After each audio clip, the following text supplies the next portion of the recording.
So finally the big thing is কি ISL হচ্ছে। 14th ফেব্রুয়ারি date announce করা হয়েছে এবং আইএসএল হচ্ছে। কিভাবে হবে, কতগুলো টিম খেলবে, কি কি ব্যবস্থা রয়েছে, ডার্বি কতগুলো হবে, অ্যান্ড আরও যা ইন্ডিয়ান ফুটবলের আপডেটস রয়েছে ডেফিনেটলি কথা বলবো। এবং এর সাথে বলে রাখি যে ইউরোপিয়ান ফুটবল নিয়েও কিন্তু একটা ভিডিও এসেছে ফুট বাওয়ালে, ডেসক্রিপশন বক্সে লিঙ্ক রয়েছে, অবশ্যই সেখান থেকে ভিডিওটা চেক করতে পারো। এবার আমি না আজকের এই ভিডিওটাতে আমি সিরিয়াসলি ভীষণ খুশি, আমি ভীষণ খুশি এবং এই কারণে আমি আজকের এই ভিডিওটাতে ওই ফিনান্সিয়াল ব্যাপার, ওই রোড ম্যাপস, ওই বিভিন্ন রকম টেন্ডার ছাড়া হবে, ব্রডকাস্টার বা যারা কমার্শিয়াল পার্টনার হবে সেই সব নিয়ে আমি না এই রিলেটেড কোনো আলোচনা করতে চাই না। কেন? তার একটা রিজন রয়েছে যে একটা পার্টিকুলার টপিক বা একটা এরিয়া যেটা খুব ইম্পর্ট্যান্ট সেটা নিয়ে আমি আলোচনা করতে চাই না। কেন?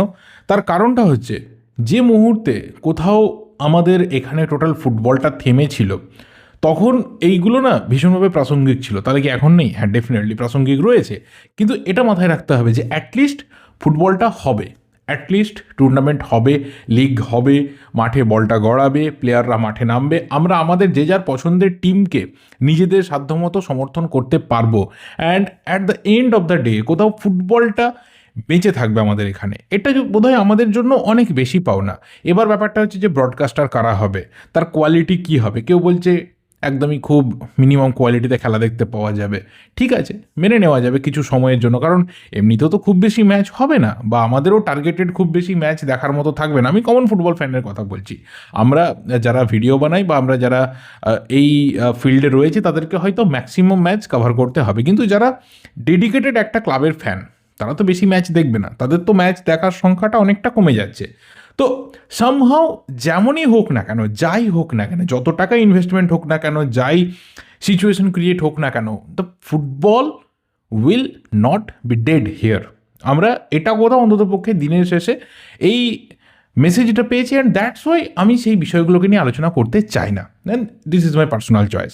প্রথম কথা হচ্ছে যে ফুটবল হাউসের মিটিং, অন্য বিভিন্ন জায়গার মিটিং, হোটেলের মিটিং, এই মিটিং সেই মিটিং, এবং তার সাথে অবশ্যই প্যারালালি আমাদের ইন্ডিয়ান স্পোর্টস মিনিস্ট্রির সাথে মিটিং, সব কিছুই যখন চলছে আমরা কোথাও আশা আশঙ্কার মধ্য দিয়ে কাটাচ্ছিলাম। কিন্তু আজকের মিটিংটা না যখন হবে হচ্ছে বা হতে পারে হচ্ছে, তখন কোথাও একটা সম্ভাবনা আমাদের মধ্যেও তৈরি হচ্ছিল যে something positive news will come out definitely. এবং কালকেই আমি ভিডিওতে বলেছিলাম যে যা কিছু রিপোর্টস বেরিয়ে আসছে যে আগামী কাল বা পরশুর মধ্যে কিন্তু আমরা অফিসিয়াল ডেট পেয়ে যাব যে এই দিনটা থেকে, দিস ইজ দ্য ডেট, যেই দিনকে ইন্ডিয়ান সুপার লিগ 2025-26 সিজনের কিক অফ হবে, সেটা আজকে আমরা পেয়ে গেছি।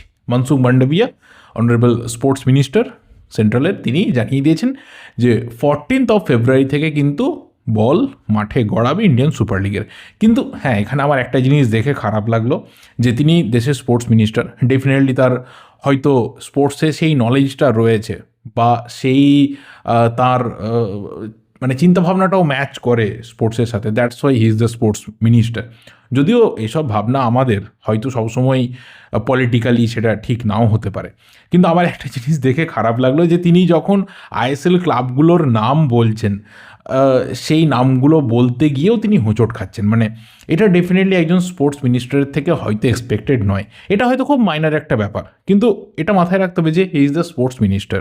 তিনি যে ফিল্ডে রয়েছেন সেই ফিল্ডে যদি টপ প্রফেশনাল ক্লাবসদের নাম বলতে গিয়ে তিনি হোঁচট খান, তিনি মোহনবাগানের নাম বলতে গিয়ে হোঁচট খেলেন, তিনি ইস্ট বেঙ্গলের নাম বলতে গিয়ে হোঁচট খেলেন, আমি তারপর আর দেখিনি, বোধহয় আরও বাকি নামগুলোতে তিনি এরকমভাবেই হোঁচট খেয়েছেন। তো মেনে নিতে হবে এখন যা পরিস্থিতি।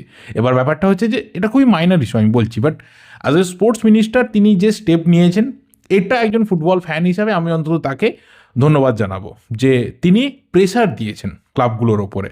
দেখো, ক্লাবগুলোর দাবি রয়েছে এবং সেগুলো কোনো অনৈতিক দাবি না, but still at the end of the day তোমাকে ফুটবলটা শুরু করতে হবে for the sake of the fans, for the sake of the professional players, for the sake of a ecosystem. তোমাকে ফুটবলটা শুরু করতে হবে এবং সেখানেই কোথাও ক্লাবগুলো বারবার তাদের কিছু ভালো দাবি এবং কিছু অকাট্য দাবিকে এমনভাবে সামনে রাখছিল যে কোথাও ফুটবলটা থেমে যাচ্ছিল। এবং এটাকে পলিটিক্যালি প্রেসার দেওয়া যদি কেউ বলে থাকে তো ঠিক আছে, যদি কেউ বলে থাকে যে কমপ্লিট ইকোসিস্টেমেটিক প্রেসার, তাহলেও ঠিক আছে। 10টা আইএসএল ক্লাব শোনা গেছিলো যে একদম প্রথম কথাতেই রাজি যে ঠিক আছে আমরা খেলবো। 4টে আইএসএল ক্লাব তারা একটু বেঁকে বসেছিল। সেই 4টে কারা, তাদের অ্যাকচুয়ালি কী দাবি ছিল, তারা কোথায় কোথায় অপোজ করেছিল, আমাদের আর জানার বিন্দুমাত্র ইচ্ছা নেই। কারণ at the end of the meeting sports minister, AIFF officials and মোটামুটি যারা দায়িত্বে রয়েছেন তারা জানিয়ে দিয়েছেন যে 14 ISL clubs they are participating in Indian Super League 2025-26। That's enough for us. এটা গেল 1 নম্বর ব্যাপার। 2 নম্বর ব্যাপার হচ্ছে যেটা বললাম যে 14th of February মানে ভ্যালেন্টাইন্স ডে দিনকেই আইএসএল শুরু হয়ে যাবে। তো সকাল সকাল প্রেমটা করে নিও, সন্ধ্যেবেলা থেকে খেলা দেখতে বসতে হবে। আর এর থেকেও বড় ইন্টারেস্টিং ব্যাপার হচ্ছে যে সিঙ্গেল লেগড ম্যাচ হবে, কিন্তু হোম অ্যাওয়ে ফরম্যাটে হবে। কীরকম? ঠিক যেরকমটা আমরা উয়েফা চ্যাম্পিয়ন্স লিগে দেখছি বা যেরকমটা আমরা এএফসি চ্যাম্পিয়ন্স লিগ এলিটে দেখছি। মানে তোমার এগেনস্টে যারা অপোনেন্ট রয়েছে, তুমি দেখতে পাচ্ছ যে এই কটা টিম আমার অপোনেন্ট রয়েছে, সেই কটা টিমের এগেনস্টে তুমি একটা করেই ম্যাচ খেলবে। কিন্তু সেই ম্যাচগুলোর মধ্যে কিছু ম্যাচ তুমি হোম খেলবে এবং কিছু ম্যাচ তুমি অ্যাওয়ে খেলবে। এবার ব্যাপারটা হচ্ছে যে যখন একটা প্রপার ডিস্ট্রিবিউশন হয়, যেটা ধরো আমরা চ্যাম্পিয়ন্স লিগে দেখতে পাই, উয়েফা, এএফসি, হোয়াটএভার, সেখানে আমরা দেখি যে প্রত্যেকটা টিমের 8টা করে অপোনেন্ট রয়েছে। তো 8টা করে অপোনেন্ট মানে কি হলো? 4টে ম্যাচ আমি হোম খেলবো, 4টে ম্যাচ আমি অ্যাওয়ে খেলবো। খুবই একটা সিম্পল ডিস্ট্রিবিউশন, এবং সেখানে বলার কিছু থাকে না, যেরকমভাবে উঠে আসে ড্রয়ের মাধ্যমে সেরকমটাই হয়, সিড আনসিডের ব্যাপারটা থাকে। কিন্তু আমাদের এখানে প্রবলেমটা হচ্ছে যে আমাদের এখানে 14টা ক্লাব, 14টা ক্লাব মানে হচ্ছে প্রতিটা ক্লাবের অপোনেন্ট হচ্ছে 13টা ক্লাব। এবার 13টা ক্লাব অপোনেন্ট হওয়া মানে হচ্ছে আমার 13টা ম্যাচ, দ্যাট মিন্স 7 and 6। এবার কোনো টিমের হয়তো হবে যে তার হয়তো 7টা হোম ম্যাচ পড়লো, 6টা অ্যাওয়ে ম্যাচ পড়লো। আবার কারো এরকম হবে যে তার হয়তো 6টা হোম ম্যাচ পড়লো আর 7টা অ্যাওয়ে ম্যাচ পড়লো। এই শর্টেস্ট একটা ফরম্যাটে যেখানে মাত্র 91টা ম্যাচ হবে, can you imagine, just 91 match days, এবং সেই 91টা ম্যাচ থেকে অন্ততপক্ষে এআইএফএফ বা সমস্ত ক্লাবস তারা হার্ডেস্ট ট্রাই করবে যে ম্যাক্সিমাম রেভিনিউটা যাতে আমার জেনারেট হয়ে যায়। সেটা হতে পারে যে আমি এমন ভেন্যুতে ম্যাচগুলোকে সেট করলাম, মানে এমনভাবে ম্যাচগুলোকে সেট করলাম যে আমার ম্যাক্সিমাম রেভিনিউটা এলো, যে ম্যাচগুলো দেখার জন্য এই পার্টিকুলার স্টেডিয়ামে কিন্তু একটা ভালো অ্যামাউন্টের লোকজন আসবে এবং আমি একটা টিকিট সেল থেকে ভালো রেভিনিউ জেনারেট করতে পারবো। এবং আমার এখানে পার্সোনালি ফিল হয় কোথাও যে এমন একটা সিচুয়েশনে ক্লাবগুলো দাঁড়িয়ে রয়েছে, প্রত্যেকেই কিন্তু চাইবে যে ম্যাক্সিমাম প্রফিটটা জেনারেট করতে, এবং কেউই কিন্তু এখানে কোথাও এমন কোনো রাস্তা নেওয়ার চেষ্টা করবে না যে যেখানে প্রফিট জেনারেশনের বদলে তার ওই জায়গাতে লস হয়ে যায়।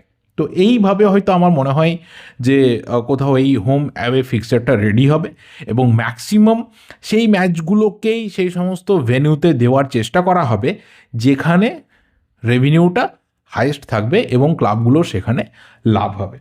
কিন্তু এখানে একটা বড় সমস্যা, কি সমস্যা না, ডার্বি কিন্তু একটাই হবে, ডার্বি দুটো হওয়ার সম্ভাবনা নেই।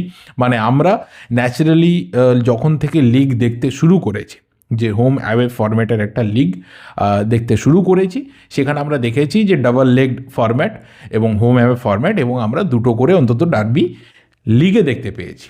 সেটা এনএফএল হতে পারে, সেটা আই লিগ হতে পারে, সেটা পরবর্তীতে ইন্ডিয়ান সুপার লিগ হতে পারে। এবার দুটো ডার্বি কেন খুব ইম্পর্টেন্ট, কেন তার রিজনটা কোথায় লুকিয়ে রয়েছে, যে ধরে নাও প্রথম ডার্বিটা একটা টিম খুব পুয়ার পারফরমেন্স করলো বা হেরে গেল, ঠিক আছে, এবার সেই টিমের একটা কোথাও টার্গেট থাকবে যে আমি পাল্টা যে ডার্বি আসবে আমি দেখিয়ে দেবো ভাই, ঠিক আছে, তোমরা এখন নিচে নাও, পরেরটা যখন আসবে আমি কিন্তু সুদে আসলে তোমাকে শোধ করে দেবো। আবার যে টিম জিতলো তারা কিন্তু +1 হয়ে থাকলো, তো তাদের একটা আলাদা ডিমান্ড থাকবে প্লেয়ারদের কাছে, বা তাদের একটা আলাদা, প্লেয়ারদেরও একটা আর্জেন্সি থাকবে যে আমি সিজন শেষে অ্যাটলিস্ট আমি জিতি হারি, আমি যে পজিশনেই থাকি না কেন, প্রেস্টিজের ডার্বিটা আমাকে জিততে হবে। মানে যে জিতে রয়েছে সে চাইবে এটা +2 করতে। মানে আমি দেখো সিজনে তোমাকে লিগে দুটো ডার্বি হারিয়েছি, আর যে পাল্টা এসে জিতবে, মানে প্রথমটা হেরে, দেখো ডার্বি ভাই একদম সমান সমান রয়েছে, না তুম জিতে না হাম হারে, তুমহারা ভি যায় যায় হামারা ভি যায় যায়। এই সিজনে হওয়ার আর চান্স নেই, এই সিজনে আর হওয়ার কোনো রকম চান্স নেই। আমরা সুপার কাপে একটা ডার্বি দেখেছিলাম, ড্র হয়েছিল, তার আগে একটা ডার্বি আইএফএ শিল্ডে দেখেছিলাম, সেটা রেগুলেশন টাইমের মধ্যে ড্র হয়েছিল, পেনাল্টি শুটআউটে মোহনবাগান ইস্টবেঙ্গলকে হারিয়ে আইএফএ শিল্ড জিতেছিল। আর একটাই ডার্বি পড়ে রয়েছে, অর্থাৎ সেটা ইন্ডিয়ান সুপার লিগের একটা ডার্বি, জুহরতিতেই হবে। সেটা এবার কার হোম হিসাবে আর কার অ্যাওয়ে হিসাবে কাউন্ট হবে সেটা তো যখন ড্র হবে আমরা তখনই বুঝতে পারবো, বাট একটাই সিঙ্গেল ডার্বি। তো টোটাল ব্যাপারটা নিয়ে তোমাদের কি মতামত অবশ্যই তোমরা শেয়ার করে জানাতে থাকো, কমেন্ট করতে থাকো, নিজেদের ফিলিংস এই মুহূর্তে কী হচ্ছে ডেট জানার পর, ফরম্যাট জানার পর, এবং অবশ্যই ডার্বি একটা হবে এটা জানার পর কী ফিলিংস হচ্ছে অবশ্যই কমেন্টে শেয়ার করতে থাকো। এই ভিডিওটা এই অবধি ভালো লাগলে লাইক করো, শেয়ার করো, দেখা হবে পরের ভিডিওতে। টিল দেন অবশ্যই চ্যানেলে নতুন হলে চ্যানেলটা সাবস্ক্রাইব করে যাও। আর হ্যাঁ, ফুটবল সেখানেও কিন্তু ইউরোপিয়ান ফুটবলের ভিডিও এসেছে, চেক করতে পারো, সাবস্ক্রাইব করতে পারো। Thank you, good bye and good night.